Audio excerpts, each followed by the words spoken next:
Okay, so good morning sa liwat.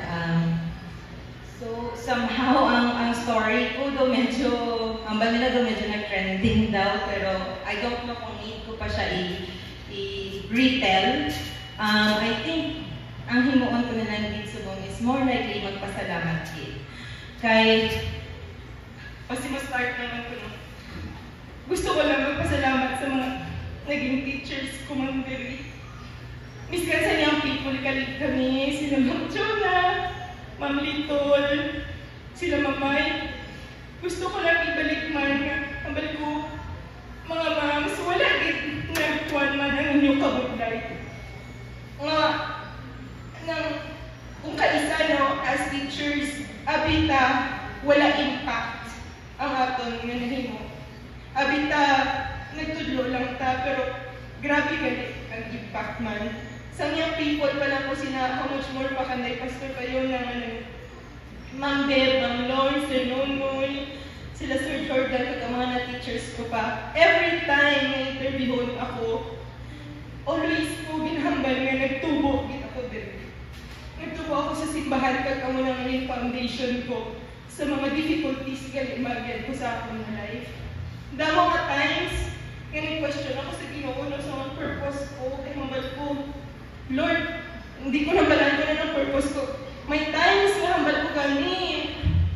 Lord, tani pagtulog ko, amo na lang to. Kaya hindi ko balaan kundi ang directions ng Ginoo. So, the fact pa lang na naka-eskwela ako, kay gusto ko originally, hambal ko mag-eskwela ako sa secular school, kaya hambal ko, amo na nga, para mas maging effective pa din ako. However, sorry kita ko kay Pastor Bayon na hambal ko. At that time, iskal ako question hambal ang kapabuton sa Ginoo nga wala ako naging missionary. I felt like I was a failure. Tapos nagkatup ako sa Kuwait, nagkatup ako sa Hong Kong.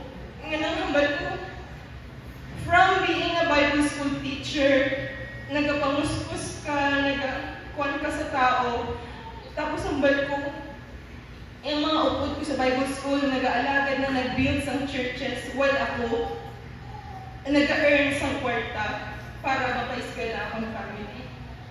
Hindi ko nabalaan kung anong bigger pictures ang Ginoo sa life ko.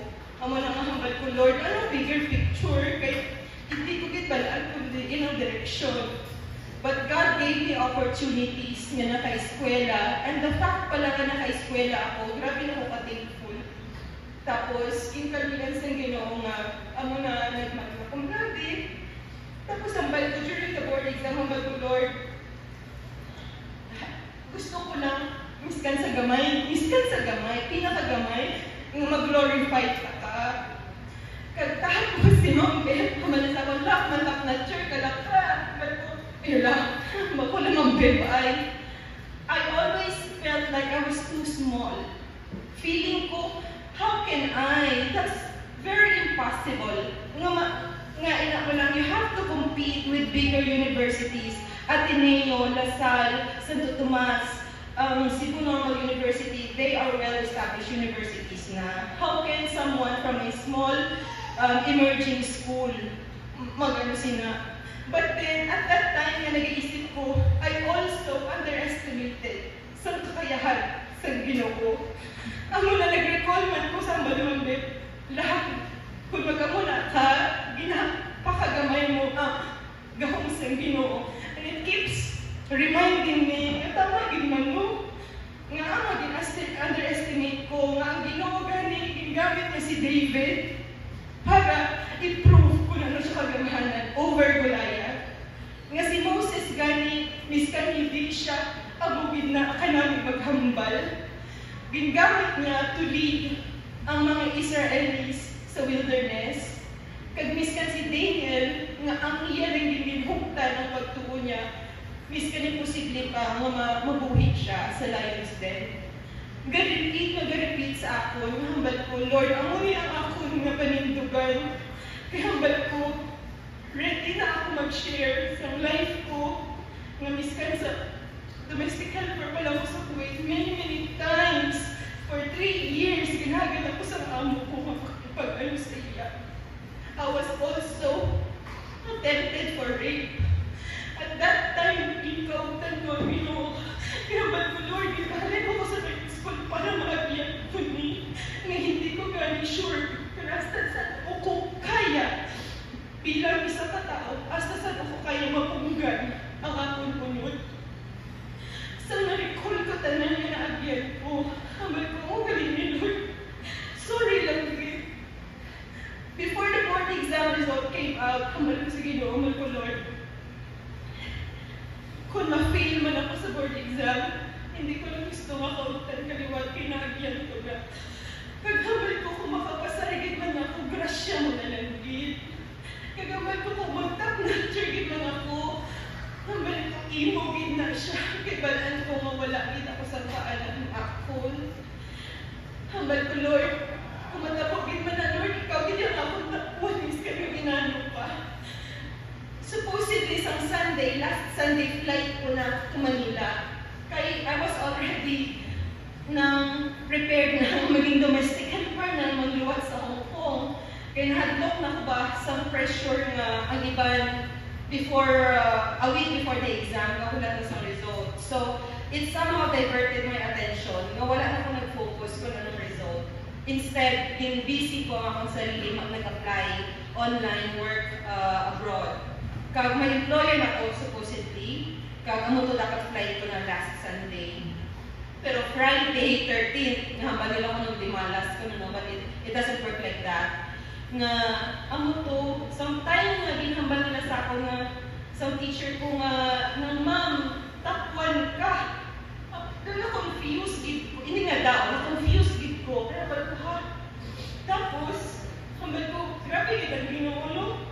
Kay, inabalang, miskan pinakalas na ko sa slot, dapat ko na agyan during the review, nga nang hambal ko, Lord, natagil ako sa hambal ko, creative ako, kung gusto ko mag-pursue man, or hambal ko kung mag-abutin man ng time, makaluyan mo ako, gusto ko nga i-manifest, not because of the incentives, gusto ko i-manifest ang inuya kaayo, because I failed once to be a missionary, hambal ko maybe in this way, mahimaya ka. And I didn't know after the board exam, it went trending.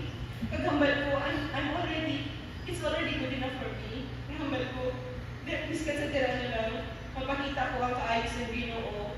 And it opened a lot of opportunities, kagagdayawan, sa simbahan, at the same time sa small school manamon, sa Holy Child. And I hope so too, mas damo ko opportunities na mag-open sa school to be more accessible for scholarships also. So, until now, hindi ko siya ma-claim na ako. Until now, I still look back sa mga tao na nag-part sa new journey, sa aming humble beginnings. Salamat man po sa mga pautangan, probably ni nanay before, sa mga people pa lang ako. Although nahuya ako at that time, humble ko. Tuluya ko no, sometime ito, pero ang mga difficult situations na maybe ang iban sa aton, no, it took very long for them to understand God's will, especially waiting. Kaysa ako, 12 years ko gibanguyuan, and then amo ko naging kuwan, pero grabe ang Ginoo, ginhatag niya more than what we're praying for. So, ayan, may araman din na naka-feel the same. Nahambal ko, sometimes sa aton na life, nagiging living testimony galit kita, and we don't know.